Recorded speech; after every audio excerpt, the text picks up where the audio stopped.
Dahil alam nyo, walang pinakamagandang mamuno sa atin kundi isang Duterte.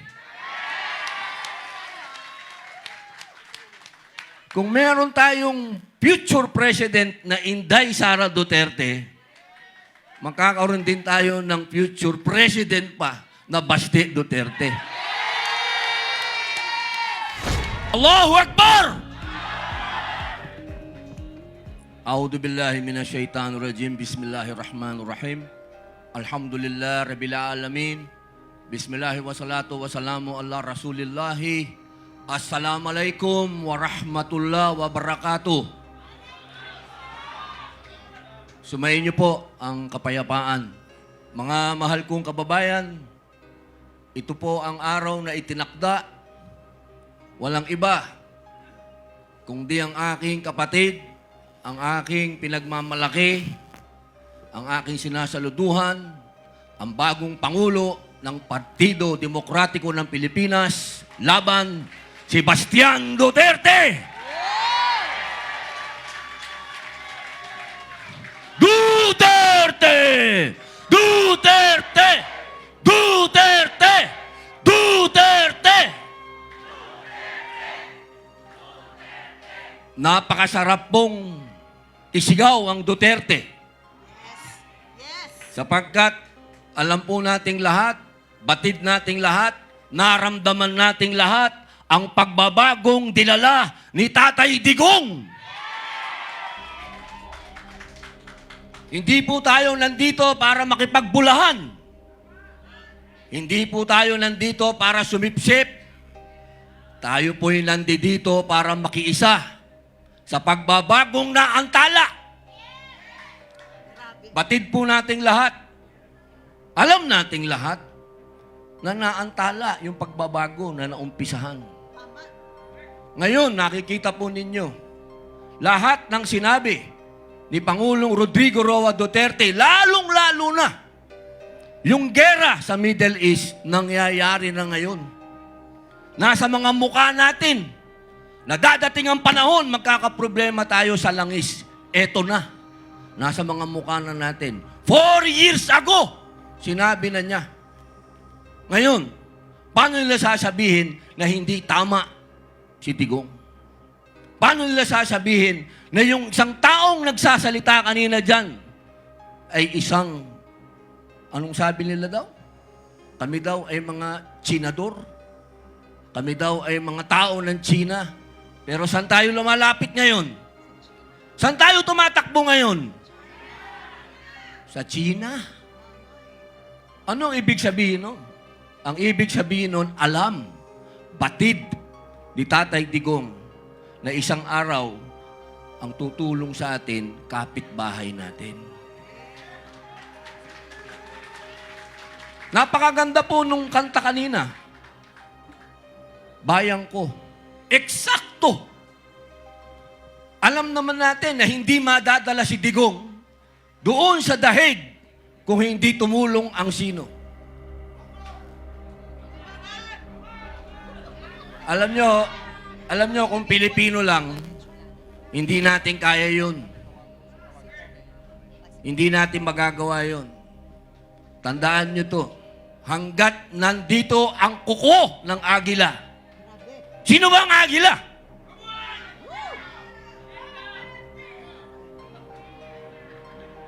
Talagang masyadong maraming nainom na kape to. Mas maraming nainom sa akin to. Ang ibig ko pong sabihin, mga mahal kong kababayan, kung sino po yung tunay na Pilipino talaga dito, si Digong. Tandaan po natin yon. Kung sino yung parang si Lapu-Lapu na tumindig, kalaban ang mga dayuhan, si Digong yun. Huwag nating kalimutan yun. Kaya sa nadala sa dahig. Dahil siya, sa panahon ngayon, ang bayani, tandaan ninyo. Bayani yan. Dahil, maikukumpara nyo yan sa mga una nating bayani, sila Sakay, sa lola ko, kay Gabriela Silang, kila Jose Rizal, ang nakalaban, dayuhan. Kaya itong ginagawa natin, tandaan ninyo, ang binabangga natin dito, kapangyarihan ng dayuhan. Ang itinatayo natin dito, yung pagka-Pilipino natin, tatandaan nyo yan. Dahil tayo, kailanman, hindi tayo magpapasakop sa dayuhan. At kailangan si Tatay Digong ay umuwi na. Bring him home!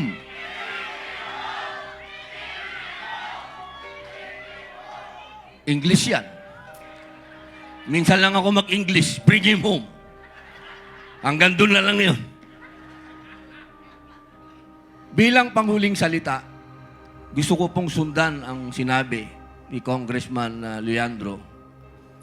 Totoo po yun. Kami po sa Senado, ni Senator Bongo, at ang iba pa pong mga congressman, pinipilit po namin na talagang yung excise tax nagawa na po.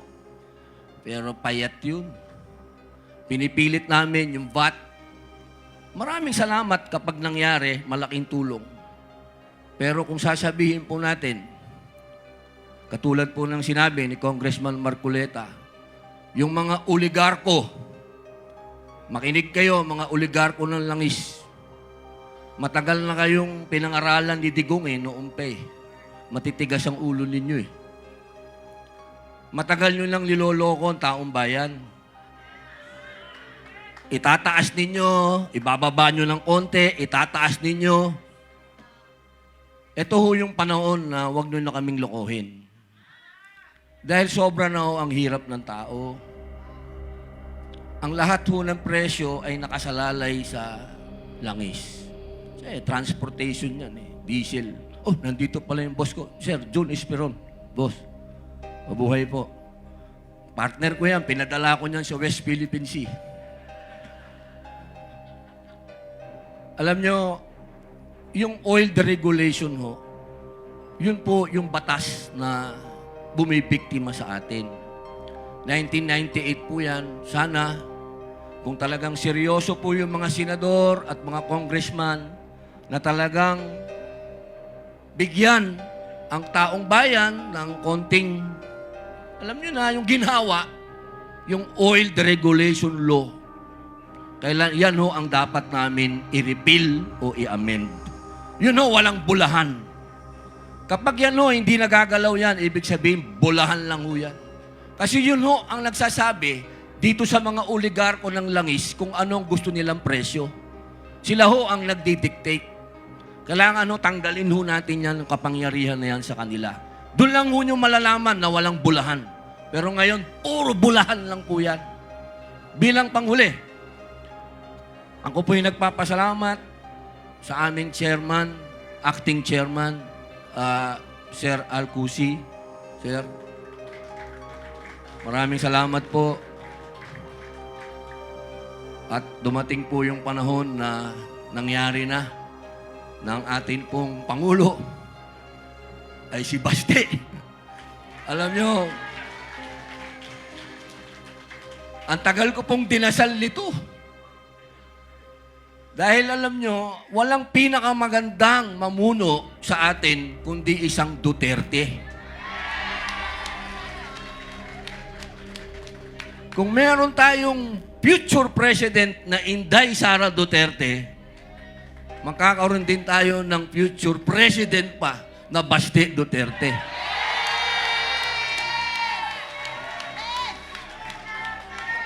Duterte! Duterte! Duterte! O, di ba ang sarap isigaw niyan? Para kang naka 5 kilong kape. Congressman Alvarez, opo. Atty. Topacio, opo. Nabanggit ko na po si Congressman Marcoleta, boss. Siyempre po, si Atty. Vic Rodriguez, sir. Mike Defensor, boss. Opo, Kuya Ipe, Salvador. Yan ho, ang pinaka-loyal na kaibigan ni Digong, siyempre. At siyempre po, Atty. Lambino. At binabati ko din po, siyempre, yung idol naming lahat, Senator Bongo. Senator.